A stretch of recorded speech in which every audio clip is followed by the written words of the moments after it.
Idioms and expressions about memory. The answer to the teacher's question was on the tip of my tongue. Almost, but not quite remembered. I can't believe I forgot to bring the sandwiches. I've got a memory like a sieve. A poor, practical memory.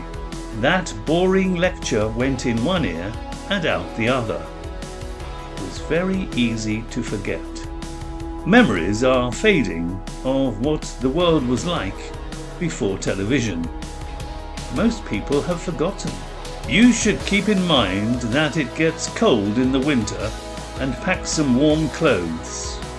This is American English, and it means to remember something important that might be useful later. In British English, we say you should bear in mind.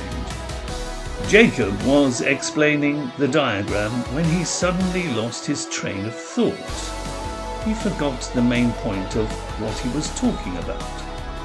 When my son asked me to recommend a book, two titles sprang to mind immediately.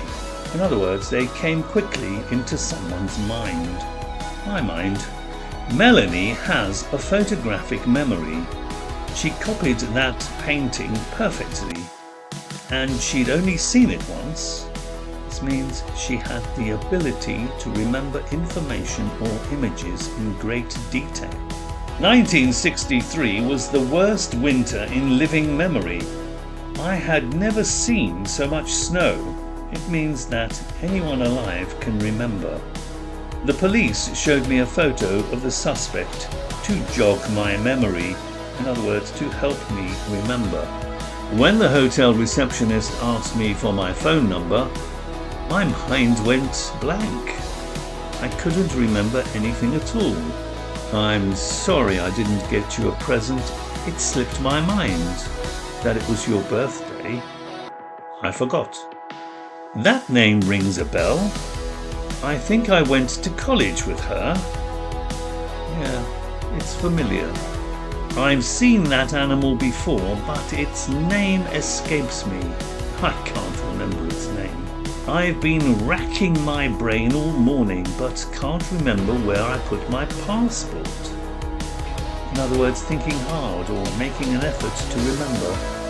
I enjoyed the party, but at the back of my mind I knew I had to catch the last train home, although I tried not to think about it. When Barbara found her old teddy bear, memories of her childhood came flooding back. In other words, her memories suddenly returned. Looking at my old medals stirred up memories of competing in the Olympics. In other words, it brought back memories. Jack and Jill took a trip down memory lane as they talked about their school days. In other words, they talked about the past in a happy way. Keeping busy at work is helping me erase the memory of my ex-girlfriend. It's helping me to avoid remembering of thinking about.